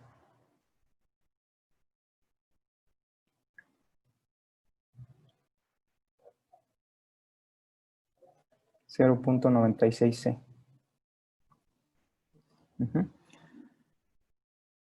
Entonces, ¿qué hacemos para calcular ese periodo? Tenemos un péndulo que oscila y el tiempo que le toma oscilar. Entonces tenemos un péndulo. Este es fijo. Y tenemos esto. Entonces el péndulo hace esto, va y regresa. Ese es el periodo. T. Y nos dicen que el periodo es de 3 segundos. Entonces el tiempo que le toma al péndulo ir y regresar son 3 segundos. Ahora, lo que nos preguntan es que, ¿cuál va a ser el periodo si el sistema donde está el péndulo se está moviendo con rapidez de 0.96 veces la velocidad de la luz? Entonces, ¿qué hacemos?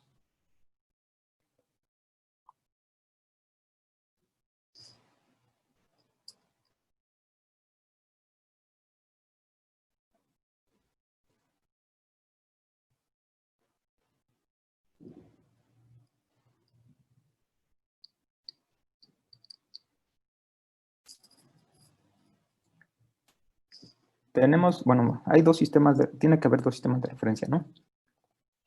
Uno es un sistema que consideramos fijo y otro es el sistema en movimiento. Este periodo se está midiendo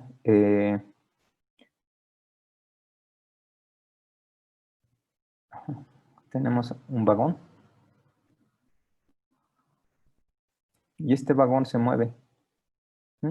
Entonces, una persona que esté aquí viendo el... Okay.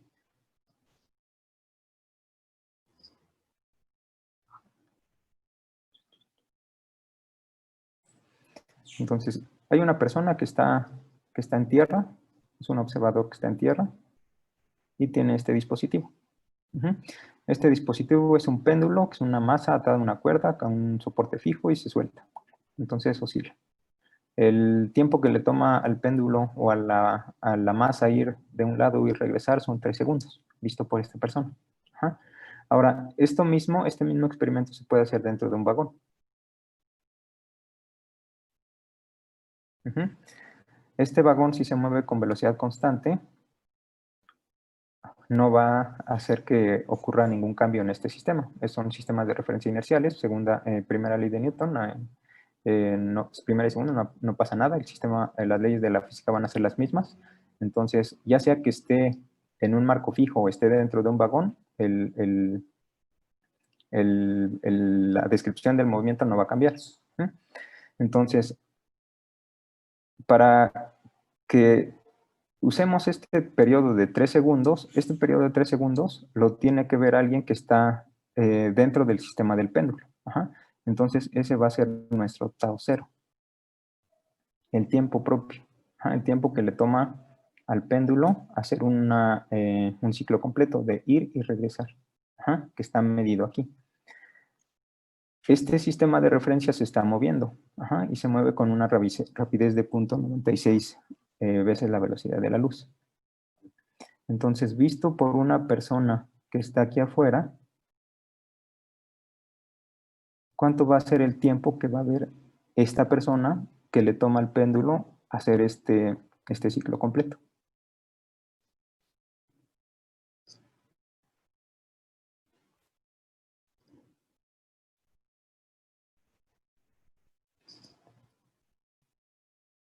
Es exactamente como el caso de los dos relojes, ¿no? O de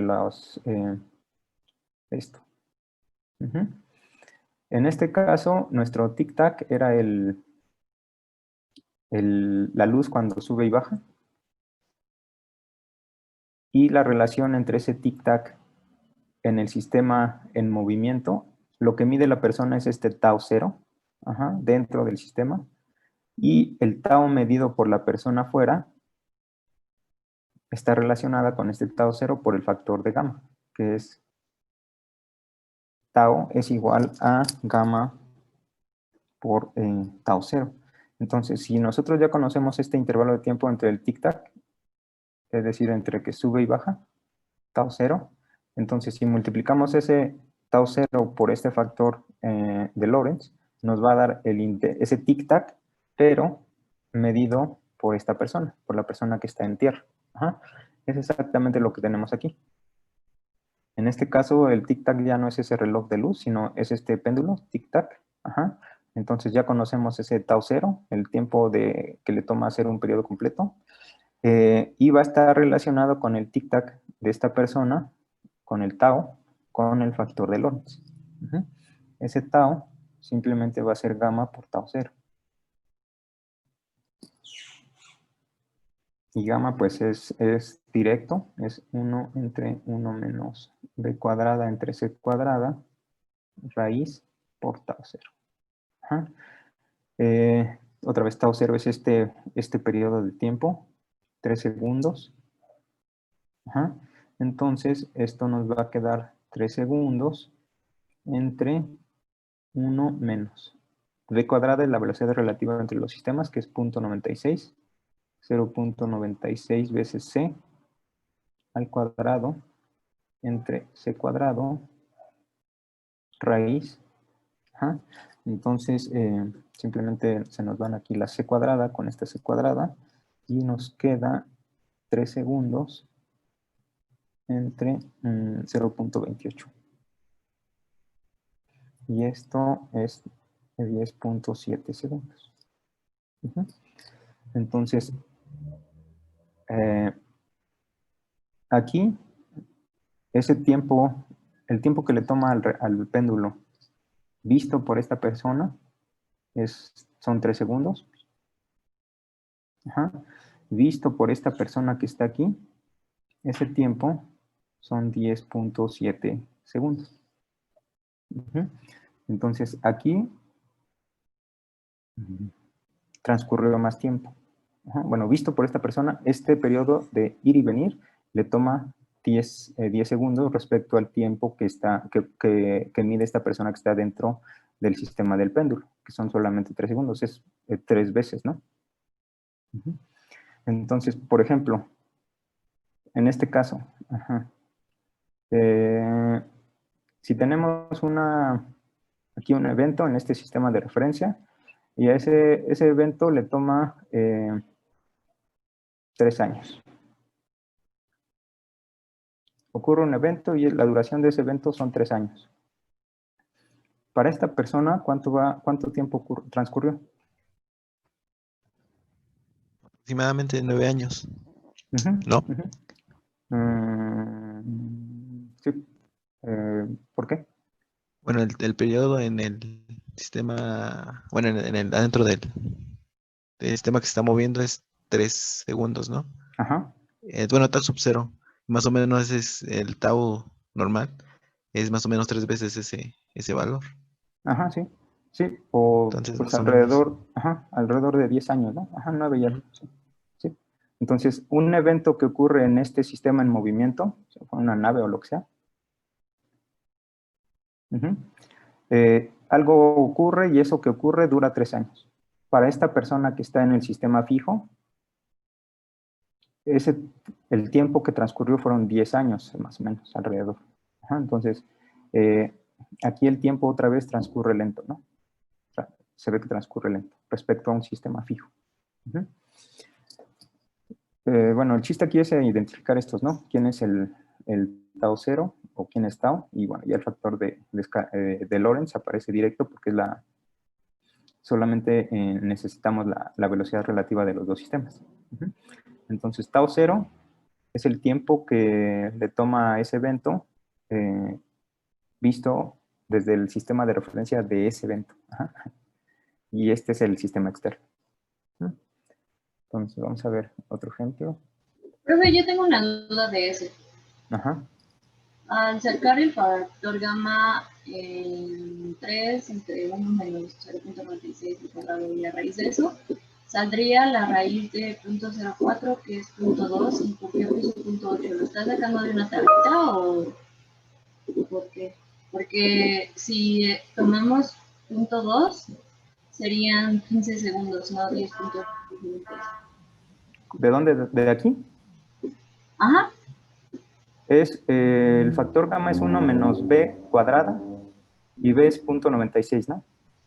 Ajá. Entre c al cuadrado y entre c cuadrado. Y se nos van las c's y ahí nos queda, voy a poner aquí, 1 menos 0.96 al cuadrado, ¿no? Okay. Eso. Y eso no da puntos 28. Ah, no, sí, ya lo hice, me faltaba el cuadrado. Sí, el cuadrado, ajá, sí. Entonces, ajá. Entonces, ese es el, entonces, para esta persona, ve que el tiempo aquí transcurre de manera más lenta. Ajá. Para esta persona para la cual transcurren 10 segundos, para esta solamente transcurrieron 3 segundos. Para ese mismo intervalo de tiempo. Entonces, vamos a ver otro, otro ejemplo.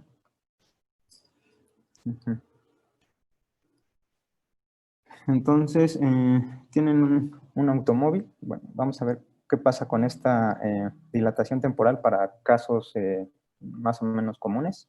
Entonces, usted viaja en un auto.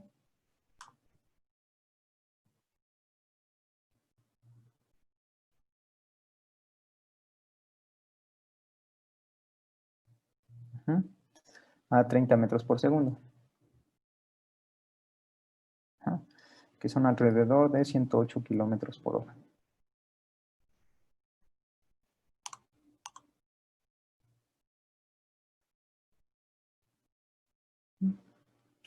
Entonces, bueno, velocidades comunes, ¿no? Entonces hay una persona que lo espera al final del viaje.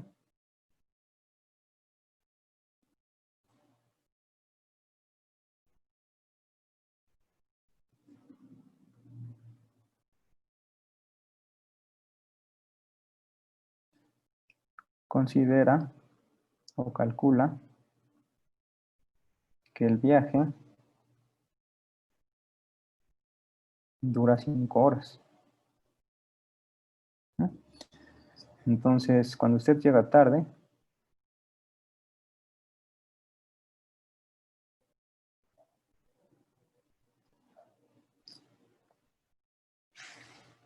se excusa diciendo que el reloj, su excusa es que el reloj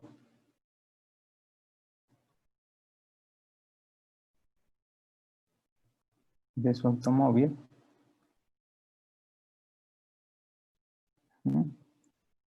registró 5 horas.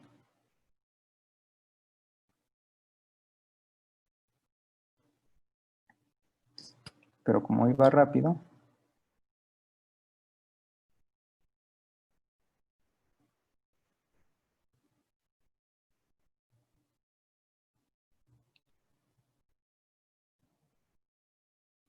su reloj avanzó lentamente.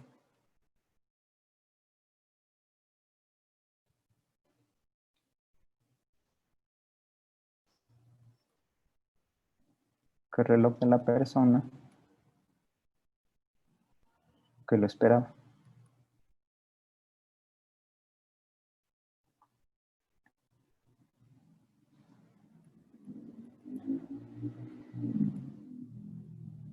Si el reloj del conductor marcó 5 horas, ¿cuánto tiempo pasó para el reloj de la persona que lo espera?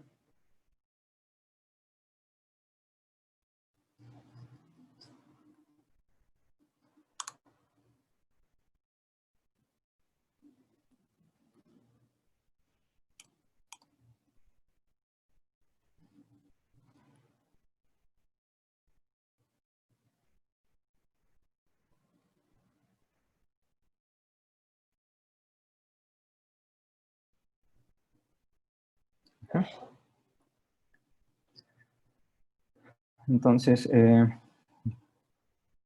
ustedes van hacia un lugar donde los espera una persona, van a una cierta velocidad, pero llegan tarde y su excusa es que como ustedes iban muy rápido, su reloj sí marcó 5 horas, pero el tiempo transcurrió más lento, entonces el de la persona marcó un tiempo mayor, como en este ejemplo.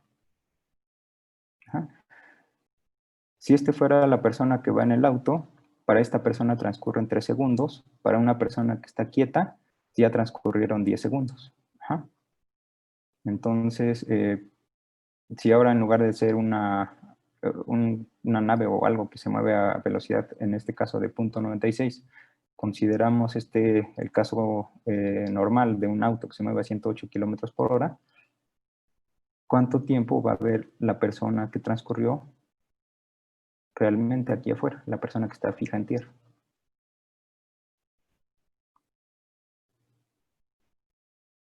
¿Qué hacemos? ¿Sí es claro el planteamiento? ¿Qué es lo que queremos calcular? Sí. Usamos nuestra ecuación de tau es igual a gamma por tau sub 0. Exactamente lo mismo, ¿no? Aquí, sí. ¿Quién es tau y tau 0? Tau sub 0 es el tiempo que transcurrió dentro del coche. Son las 5 horas, ¿no? Las Sí. que mide esta persona. Y tau es la que queremos calcular. ¿Cuánto tiempo transcurrió para esta persona? Entonces, tau 0 son las 5 horas. La velocidad en este caso, la velocidad relativa para calcular gamma son simplemente 108 kilómetros por hora o 30 metros por segundo. Entonces vamos a calcular eso. Gamma es, lo voy a poner aquí. Gamma es 1 entre 1 menos b cuadrada entre c cuadrado. A la 1 y esto es igual a 1 entre. La velocidad son 30 metros por segundo, entonces esto nos va a quedar 1 menos 30 metros por segundo al cuadrado entre 3 por 10 a la 8 metros por segundo al cuadrado raíz. Y esto es 1 entre. Entonces nos quitamos las unidades. Y nos va a quedar 1 menos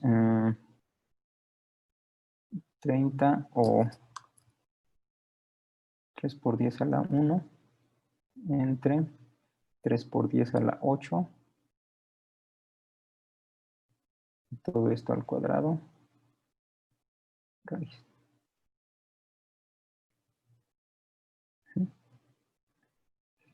1 entre 3 y 3 es 1, entonces esto nos queda 10 a la menos 8 menos 7, ¿no? Menos 10 a la menos 7 al cuadrado.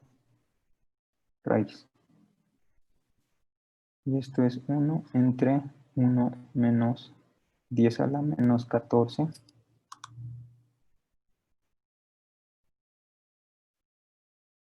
Raíz. Entonces, eso es gamma. Ahora,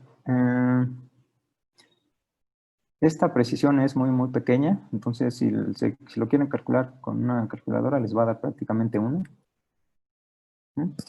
Entonces, esta corrección es muy, muy, muy pequeña, ¿no? Entonces, si usamos nuestra relación de tau igual a gamma tau 0, pues este es básicamente 1, entonces tau es igual a tau 0. Prácticamente no hay diferencia notable, pero vamos a tratar de poner algo, ¿no? Para ver cuánto cambia, cuánto mide la persona que está afuera. Entonces, cuando tienen una función de este tipo, 1 entre 1 menos x raíz, esta función la pueden aproximar cuando x es muy pequeña. Si x es muy pequeña, usamos expansión en serie de Taylor de esto, y esto lo podemos aproximar por 1 más x entre 2 más 3x cuadrada entre 8, etc. Y es algo de esta forma. 1 entre 1 menos 10 a la menos 14. Entonces, en este caso, x sería 10 a la menos 14. Y podemos hacer uso de esta aproximación. Podemos quitar estos términos porque si esto ya es pequeño, si x ya es pequeño, x cuadrada va a ser 10 a la menos 28. Entonces, es 0, ¿no? Entonces, solamente nos quedamos con estos dos primeros términos. Entonces, nuestro gamma, que es 1 entre 1 menos 10 a la menos 14, lo aproximamos como 1 más x entre 2, pero x es 10 a la menos 14. 10 a la menos 14 entre 2. Entonces, nuestro gamma lo aproximamos de esta forma y podemos calcular entonces cuánto vale el tau medido por la persona que está fuera, el tiempo. Tau es igual a gamma por tau 0. Y esto es igual a nuestro gamma, que es 1 más 10 a la menos 14 entre 2. Por el tau 0, que es el tiempo medido por el conductor, que fueron 5 horas. Entonces, cuando hacemos este desarrollo, nos va a quedar 5 horas por 1, que son 5 horas, más 10 a la menos 14 entre 2 por las 5 horas. Y estas 5 horas las vamos a reescribir en segundos. Entonces, son 1 hora, son 3.600 segundos. Y esto les queda, son las 5 horas, más. Cuando hacen este cálculo, 10 a la menos 14 por 3.600 entre 2, les queda 9 por 10 a la menos 11 segundos. Y esto son las 5 horas más, como aquí es 10 a la menos 11, entonces 9 por 10 a la menos 11, esto lo podemos escribir como 0. Movemos unas unidades, es menos 11, menos 10, menos 9. Entonces 0.09 por 10 a la menos 9, que son 0.09 nanosegundos, ¿no? Segundos, y por 10 a la menos 9 son nanosegundos. Entonces es 0.09 nanosegundos. Entonces, la persona que está esperando o que esperó aquí al conductor, el tiempo que va a medir son 5 horas más este pequeño intervalo de tiempo, 0.09 nanosegundos. Entonces, para velocidades comunes, cotidianas, 108 kilómetros por hora o algo así, esta dilatación de tiempo es muy, muy, muy pequeña. Para la persona que iba en el automóvil, el viaje duró 5 horas. Para la persona que se quedó en tierra, en el sistema fijo, el viaje duró 5 horas más 0.09 nanosegundos. Entonces la diferencia pues no se nota, ¿no? Entonces, si hay una dilatación del tiempo entre sistemas de referencia, pero para velocidades cotidianas, esta es muy pequeña y es despreciable. Entonces, eso es otro efecto importante de la relatividad. Y bueno, hay una aplicación una aplicación muy importante que es sobre partículas que viajan a velocidad muy, muy alta. Y bueno, entonces solamente lo vamos a plantear.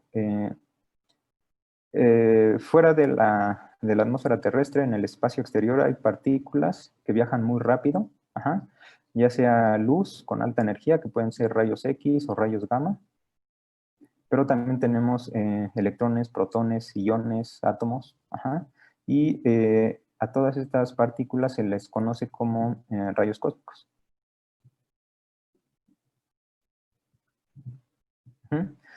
Y una parte importante de estos rayos cósmicos lo componen los protones. Son protones,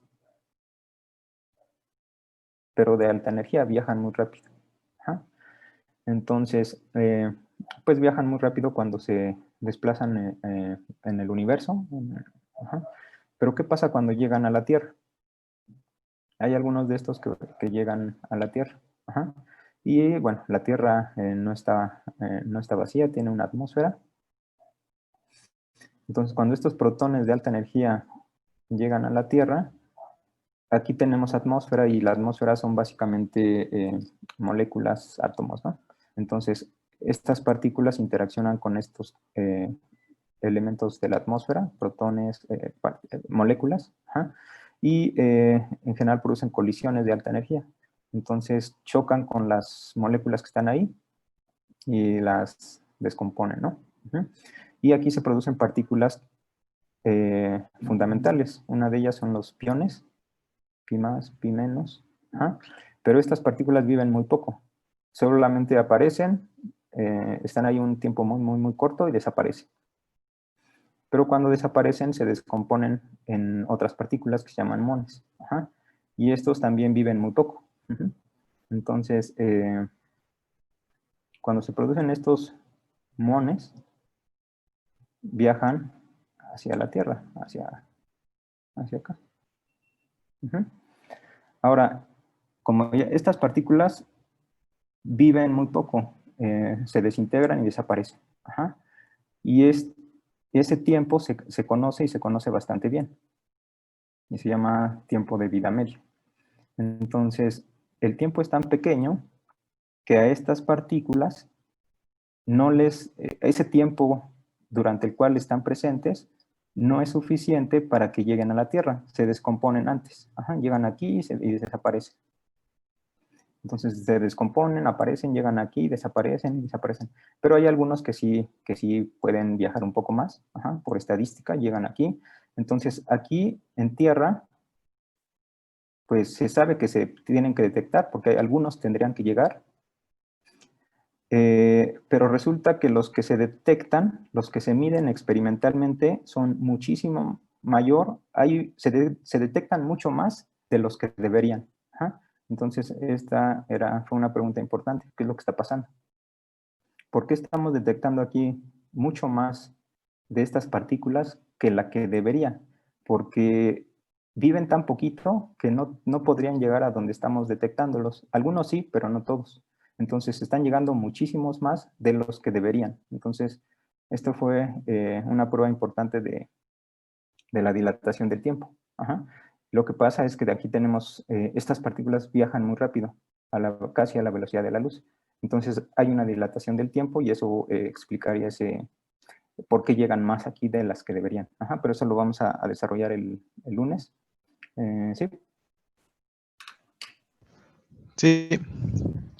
Ok, entonces la tarea la envían mañana, antes de las 10, por favor. Y, sí, les mando la siguiente este fin de semana y creo que ya. ¿Sí? ¿Algunas dudas, preguntas? No, todo bien, profesor. ¿Sí? Ok, bueno, entonces nos vemos el lunes. Sí. Bueno, que estén bien, que pasen buen fin de semana. Gracias, igualmente. Sí, Gracias. hasta luego. Luego, profesor. Hasta luego. Luego. Gracias, profe.